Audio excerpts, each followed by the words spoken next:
Thank you very much for being with us today, ladies and gentlemen. First, before we begin, let me introduce to you Robert Miller. He's with the Statewide Prosecutor's Office, and I asked him, I said, "Are you going to talk, Robert, in this press conference?" He says, "No, I'll do my talking in court." And we also have my dear friend Mark Britnell. He is the special agent in charge out of the Tampa office. This investigation absolutely unequivocally would not be possible without the cooperation and the teamwork and the partnership of our folks. It also wouldn't be possible without Governor Ron DeSantis and the Florida legislature. This is a safe case. As you know, it's money that was created by the legislature, signed by the governor, so that we could go after these folks dealing fentanyl and killing people across the state of Florida. This was one of the very first cases that you see here today. So I'm going to give you the highlights of this case, and then we'll accept questions after the fact. And I want to introduce you to Operation Ruski. It is a family affair. And it all started with Pilar Rivera, and she's married to Hector Baez Torres. And they apparently, or wanted everyone to believe, only ran legitimate businesses. On Highway 98 North in Lakeland, they had the bait shop, Ruski's Bait Shop, and Ruski's Motorcycle Parts and Repair Shop. And their people would have legitimate business. We find it ironic that why these businesses appeared legitimate, this is how they washed their money from their dope deals. So these businesses are operating. In fact, Hector got on to people for smoking marijuana. He said, "We can't have the odor of marijuana in our business. It's bad for business." So why he's telling his legitimate employees, which have nothing to do with the dope world, hey, no marijuana smoking here. It's bad for business. Here's what's really going on. When you look, there's Hector and his wife. That's the CEO and the CFO. His wife took care of all the money. She took care of the money not only for the legitimate business, but for the drug trade. And then you come down and you look, and this Jimmy Lee Baez Rivera, who's 23, she is the daughter of Pilar and Hector, and Miguel is her boyfriend. She is an assistant to Miguel. Miguel is the one that actually received the dope from the big-time dope dealers, and then he would distribute it down to the lieutenants, who would then sell it on the street. So Hector would order the drugs. He, for the most part, kept his hands off of the drugs. However, Miguel would be the one who made sure the drugs got to this level.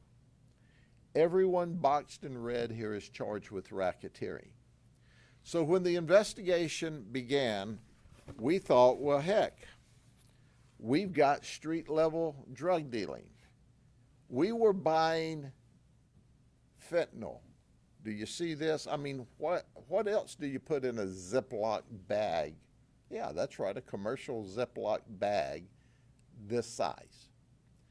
So this is about 0.2 of a gram of flour that's to imitate 0.2 of a gram of fentanyl. And these are the people they're selling to. This was totally a street operation. So we started this investigation arresting people that were buying drugs from their dealers and distributors. We saw these folks They were also entrepreneurs. Many of them would buy 5 bags for $25, maybe 10 bags, and then they would use part of it and sell part of it. So even though they were paying $5 a bag, they would sell it for a profit, at least enough to pay for their drug deal. So when we started this in January 12th, 2021, we were working the street, and all of a sudden, our detective said, "Oh my gosh, these folks are cranking out 500 to 1,000 bags of this a day in Lakeland from this one operation." So they needed to go further.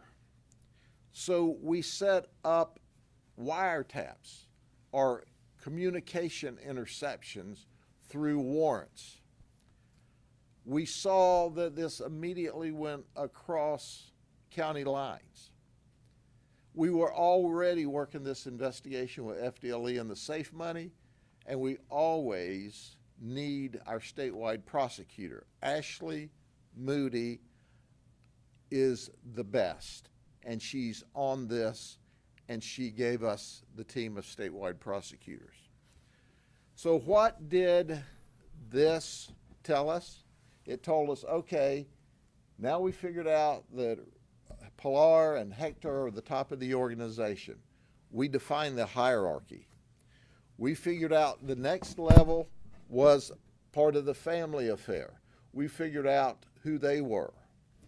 Then we figured out the operators, and 2 of the operators are boyfriend and girlfriend, Wilma Fuentes and Luis.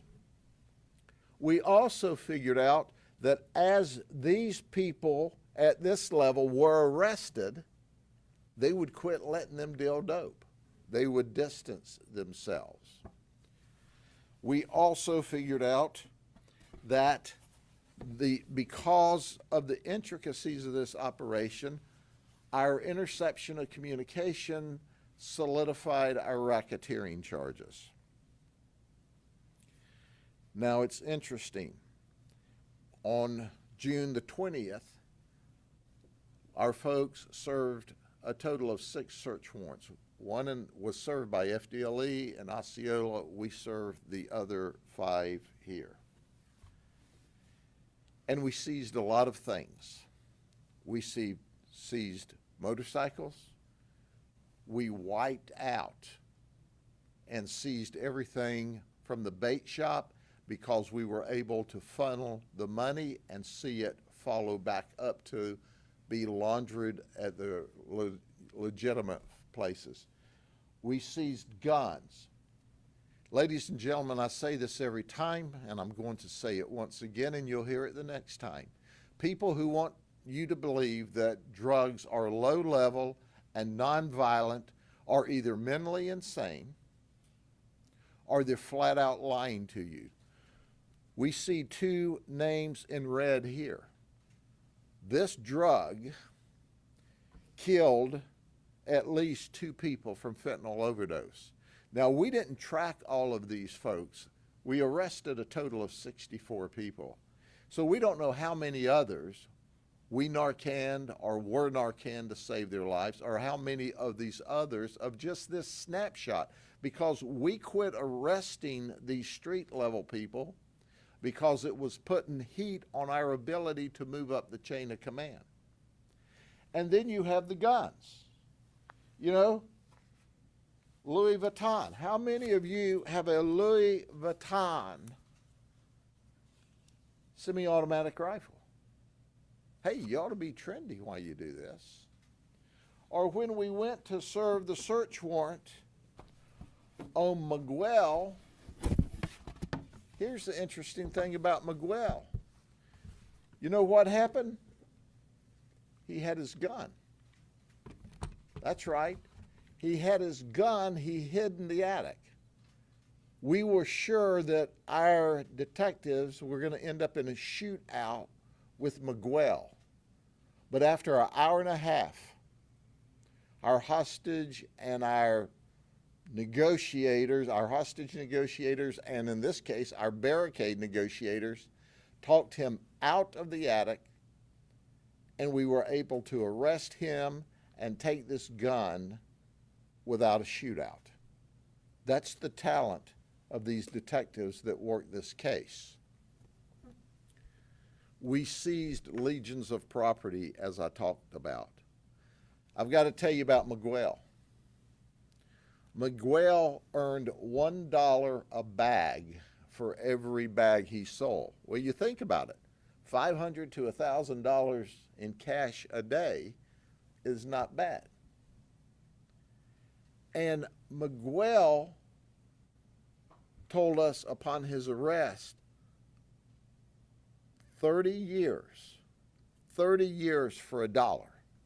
That's what he told us over and over and over after he was arrested. He should have thought about that ahead of time.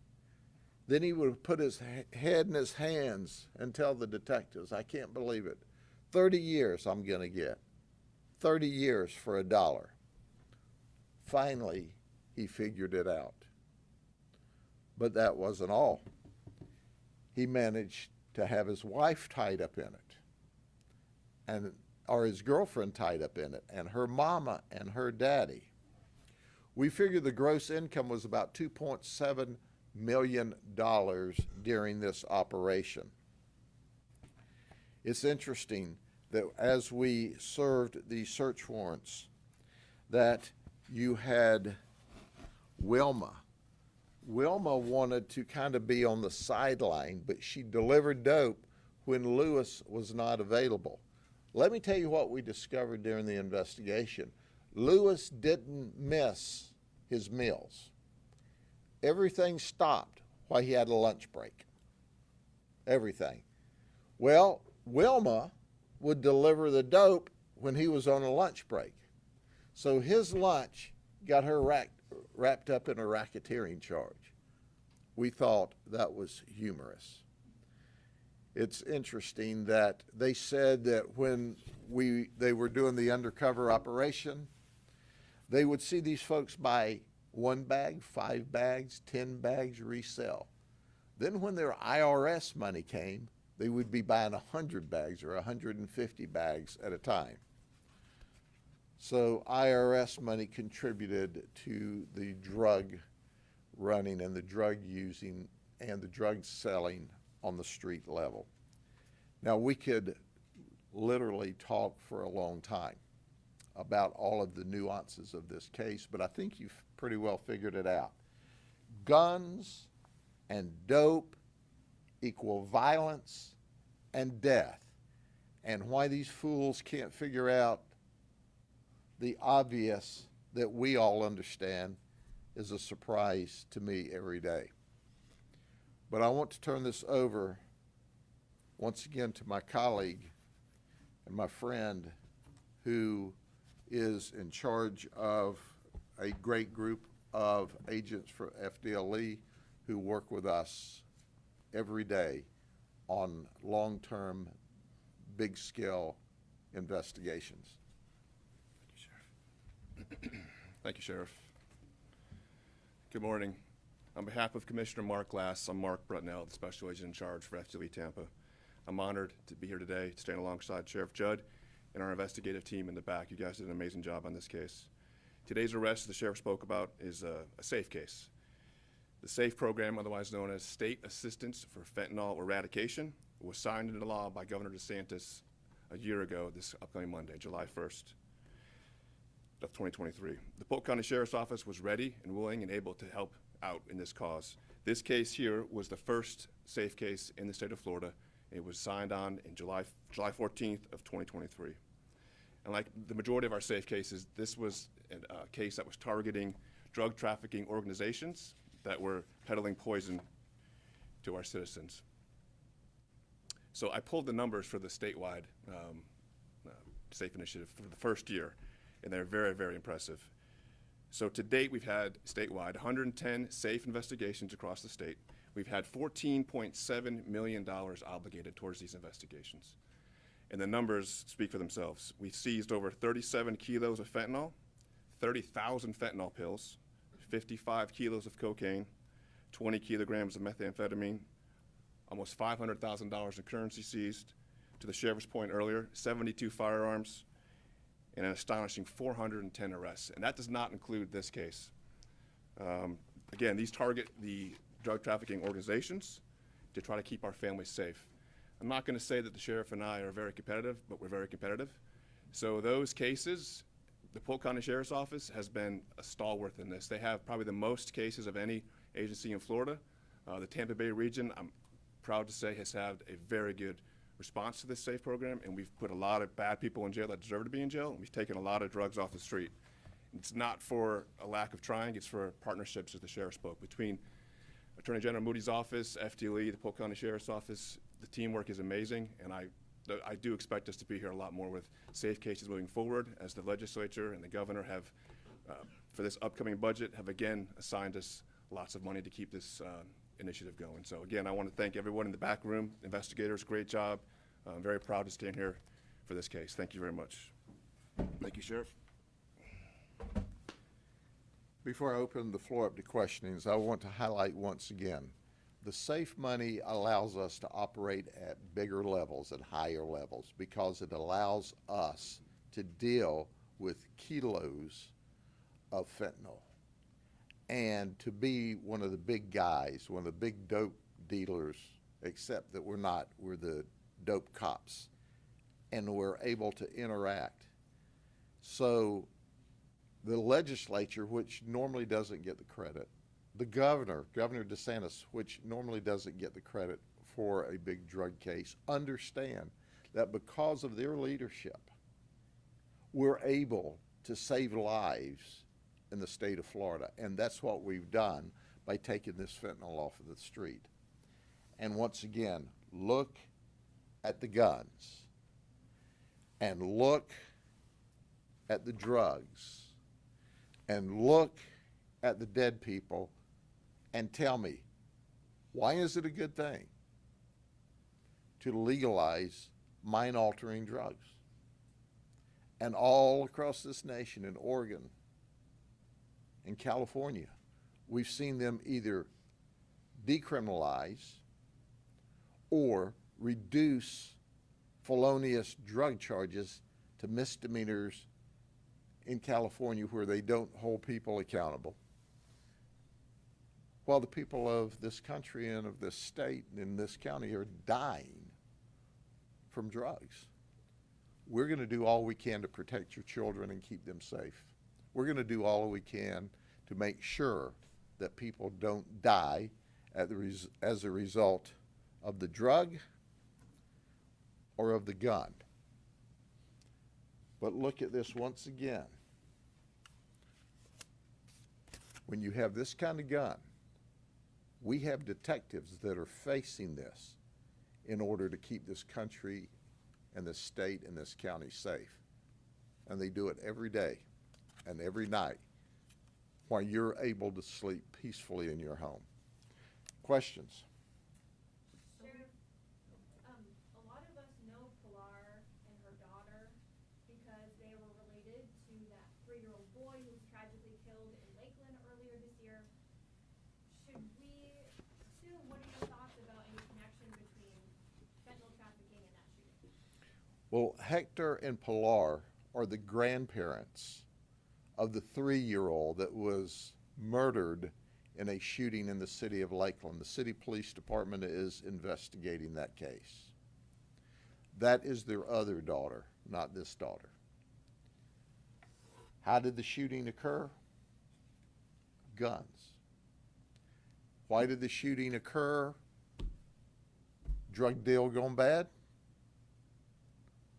Death of a 3-year-old baby, a beautiful 3-year-old baby? Guns?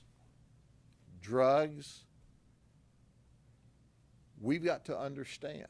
You've got to hold people accountable and make them responsible for having guns and selling drugs and moving drugs in the community.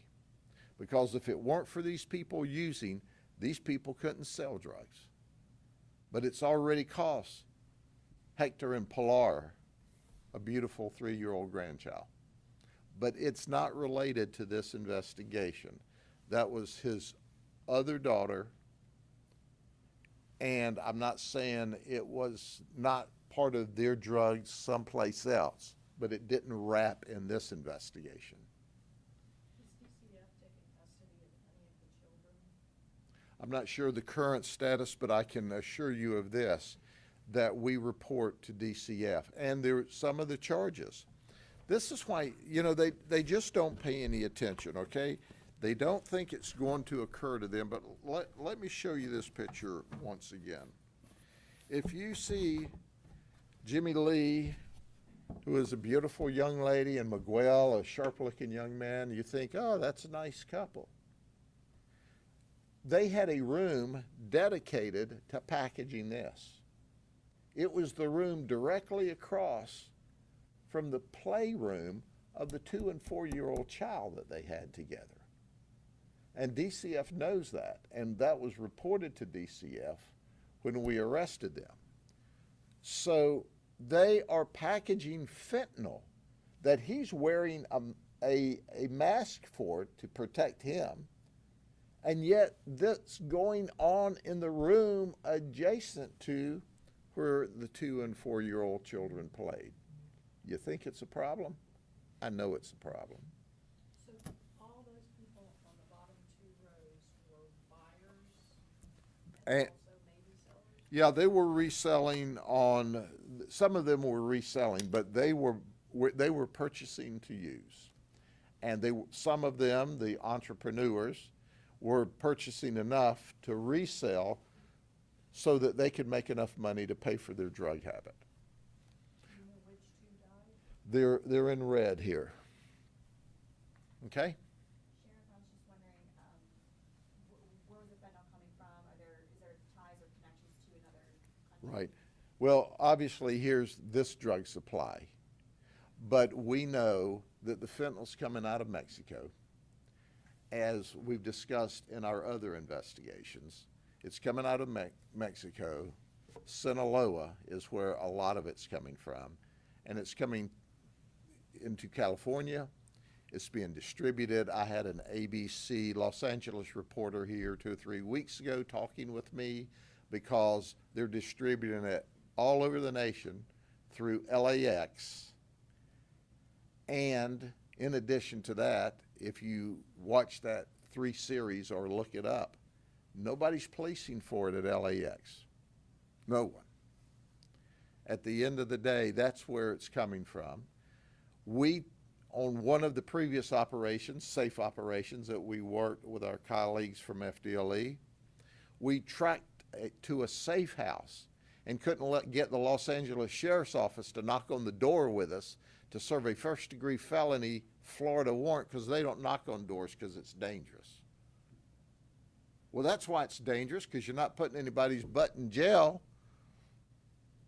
It's not dangerous here because we arrest people and take guns away from criminals that don't have any business with guns.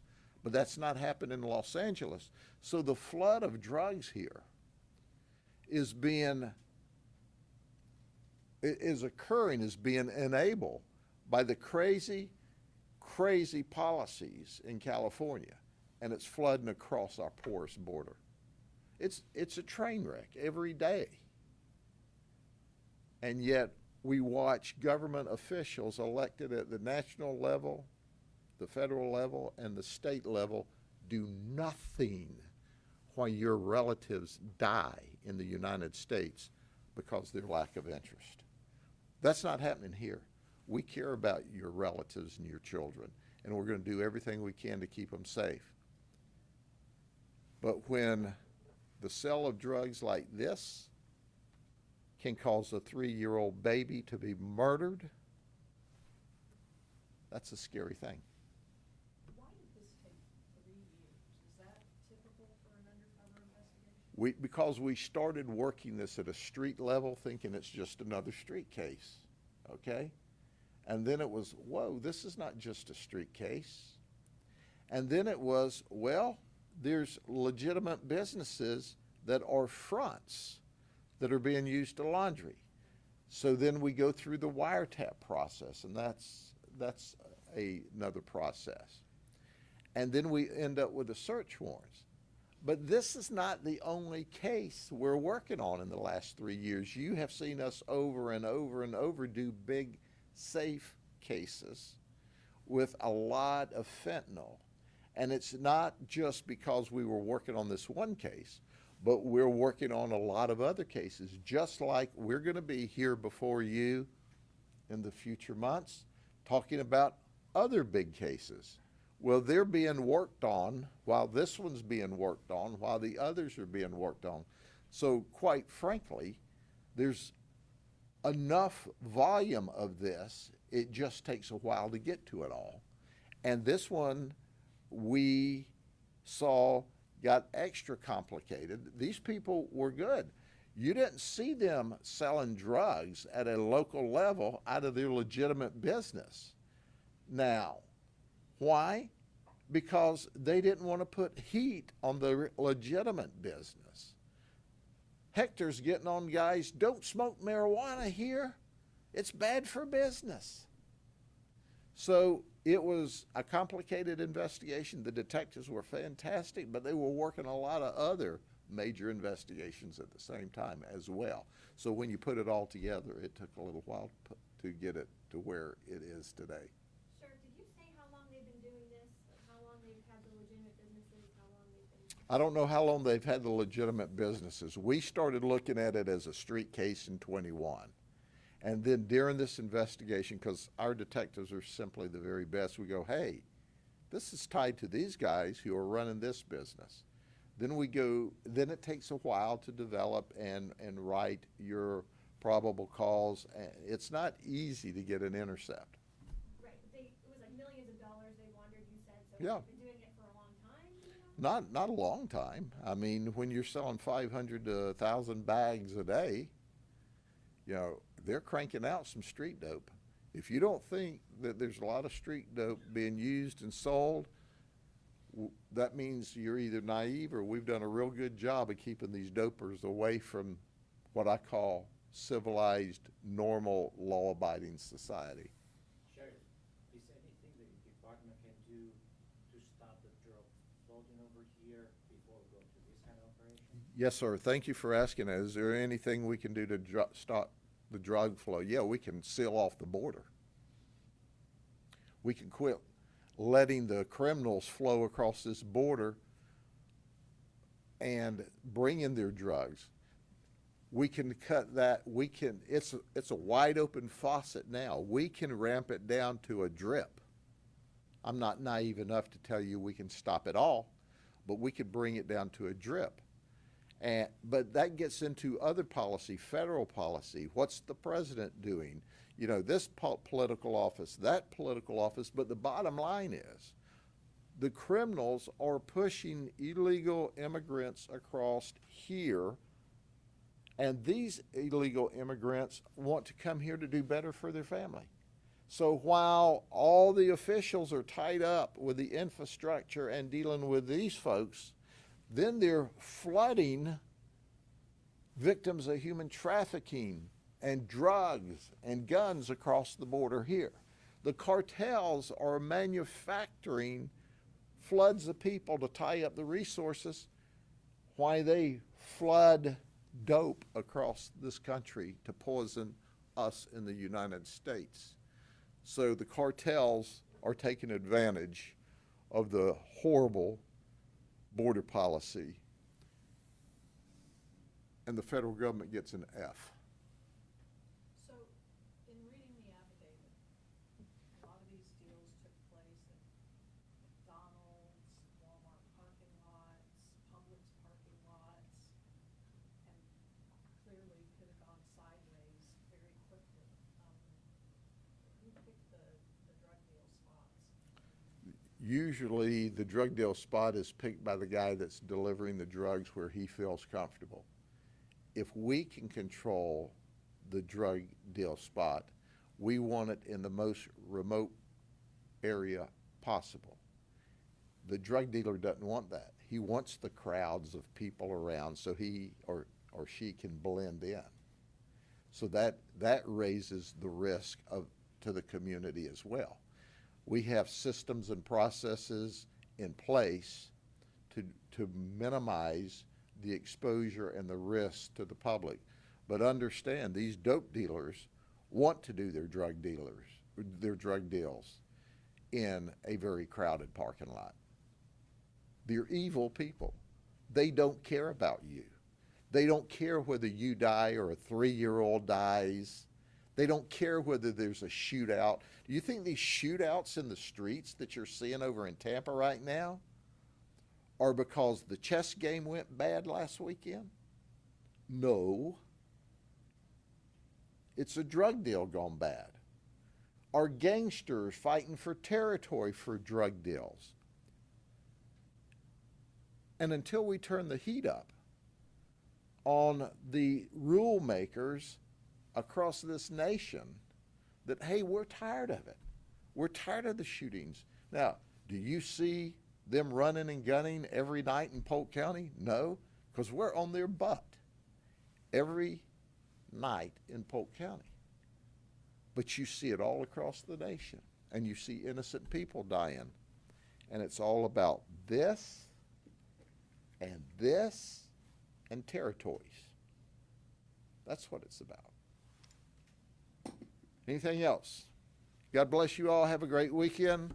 We'll see you when the next fools violate the law. Take care.